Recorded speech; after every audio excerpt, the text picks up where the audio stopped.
The third quarter GDP growth is at 0.4%, which is the first sign of India exiting recession. India's quarterly GDP, remember, had contracted by a massive 23.9% in the June quarter last year amid the coronavirus lockdown, and by 7.5% during the September quarter. But it has made a recovery in the December quarter. India now is among the few major economies in the world to actually post growth in the last quarter of 2020.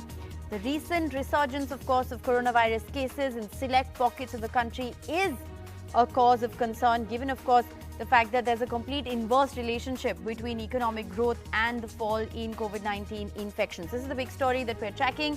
But to make sense of these numbers and to explain, what's really gone behind these numbers, Sakshi joins us with the very latest. Sakshi, you've been tracking the details of this story very closely. Break it down for us. What's really driving the road to recovery?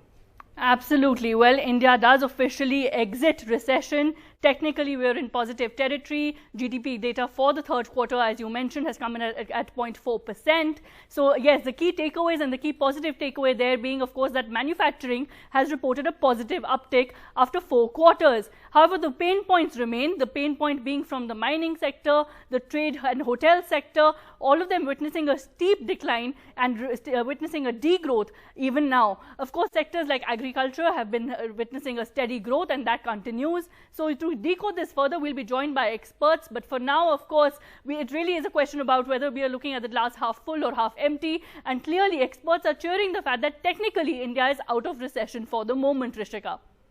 Right. Well, technically, India is out of recession at the moment. Sakshi, you've been tracking these numbers very closely. Do stay on with us because we're joined by a panel to try and make sense of what this means for India's road to recovery.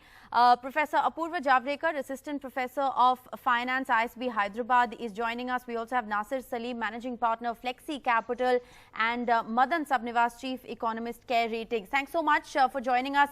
Quick first reactions. Apurva Javadekar, to begin with you. Thanks for having me on the show. I think the numbers came in a little bit below what most of the market participants were expecting, slightly below the numbers. So as I think, it is still a good sign that India came out of technical recession, registering positive growth in Q3. But some of the trends are public administration, which is comprises of defense as well as government expenditure, has gone down a little bit from the first advance estimate. So I think that needs to be looked at a little bit. But overall, I think the broad sense is that it could have been worse, but at least we have been able to come on positive side.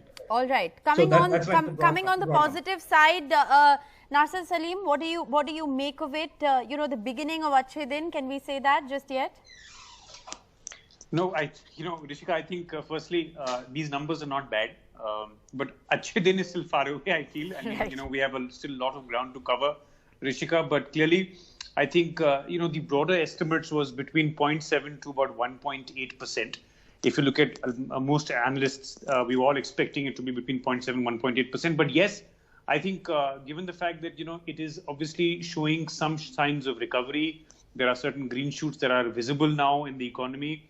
And I think what is really stemming this, this recovery is on two very important factors, Rishika, which I'd like to speak to you and your viewers. I think number one is the supply side, which we've been talking about, has this time been led by manufacturing. I think Sakshi did mention that at the beginning of your show.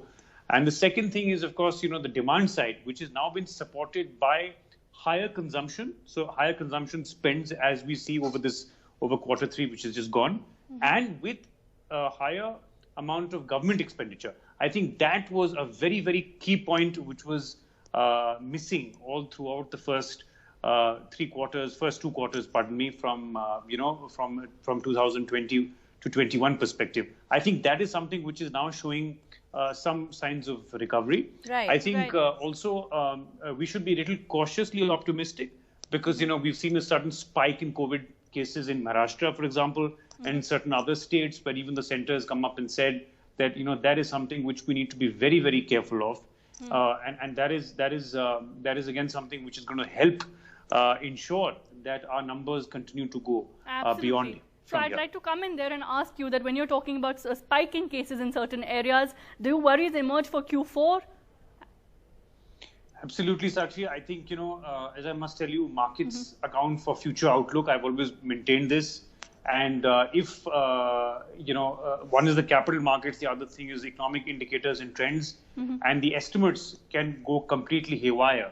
I must tell you, I think that's why I said I use the word cautiously optimistic. If there are episodes or there are, certain areas where there is a COVID surge again, that will also have a very bad impact on inflation and on consumption also. So, you see, the point is very simple. If there's more consumption and if there's manufacturing-led supply push, it also ensures that there is higher tax collection for the government. Right. GST numbers are showing up. I also want to quickly bring in Madan Sabnavis for opening remarks. But very specifically, if I can ask you, basis the initial understanding of the numbers that Sakshi's been doing for us, what she's essentially reporting is that mining, trade, hotels and transport still continue to be in the negative. Is that something, Madan Sabnavis, that worries you?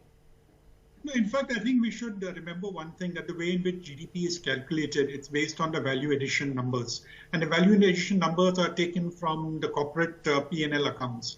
And since the Q3 accounts were very good, I think that's why the value addition numbers are showing a good performance. But we should remember that the physical numbers are not as good as you look. If you look at the IIP numbers, look at the core sector data numbers, look at the physical numbers on the services side, they're not as impressive as the value addition.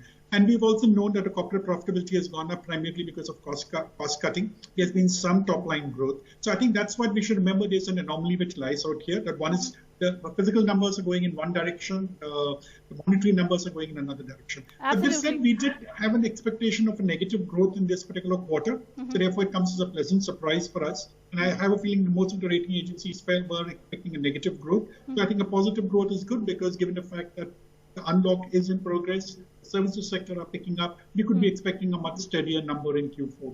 Right. So above your estimates, as you said, a pleasant surprise for you there. However, I'd like to begin, by asking you, sir, that when you talk about core data that has just been released, we saw a decline in coal output, cement. So we really did see negative indicators coming in just before GDP data. Does that worry you?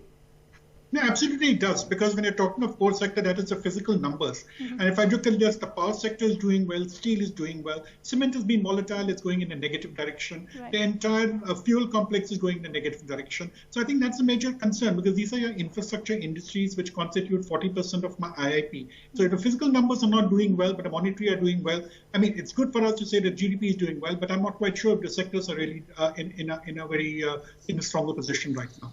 Because we need investment to come, especially from the private sector, that's lacking. So the investment we're seeing today, which we're discussing, is more because of what the government has done. They have fulfilled their part of the deal in terms of the capex. Right, and the full year estimate has been revised downwards again. Does that remain a concern?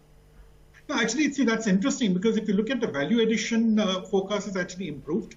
But what we're seeing is, since we have a net tax component which comes, that is showing a minus 1.5% deceleration. So that's why we're having a number of minus 8%. You should remember that tax collections have fallen, subsidies have increased, and the subsidies have increased because we're recognizing the off-balance sheet items, the loans which are given to FCI as a subsidy. So I think that's why we're having the pace of a sharper fall in your GDP compared to your first estimate. Right. I also want to put these numbers in context, Sakshi, in a global context. Apurva Javadekar, if you want to come in here, India is among the very few economies, the major economies in the world that's actually, reporting, one can say, an exit from recession. That's not really how the picture is panning out, in most major economies, is it? Yeah, so it is true. I mean, if you look at US, it's reasonably better shaped than European countries. But compared to them, of course, China has come up really strong, faster than other economies. But it's a good data point to have that India is one of the very first few countries to come out of, from negative territory to positive territory. Right. But these are early days. I mean. If you look at the commodity prices, which becomes like an important raw material for, discretionary, I mean, like companies producing discretionary goods and car companies. So the commodity prices are going up, and that is putting a lot of pressure on production costs and raw material costs, and you know, at a point, I mean, companies are not going to be able to absorb everything on the bottom line. They are going to pass this on to the consumers. So inflation is going to be, I think, in my opinion, going to go up in some of these sectors, which are heavy on use of copper, iron ore, and you know, some of these metals. Well, yes. I'm afraid I'm completely out. I'm afraid I'm interrupting you, but I am completely out of time. Apurva Javadekar, Narsal Sarim, Madan Sabnives and Sakshi, thanks so much for joining us with your quick comments on the GDP numbers. Currently, Q3 stands at 0.4%, but remember the pockets and spurts of COVID cases that India is now reporting all over again could definitely undo India's exit from recession. We'll keep a close watch on those numbers.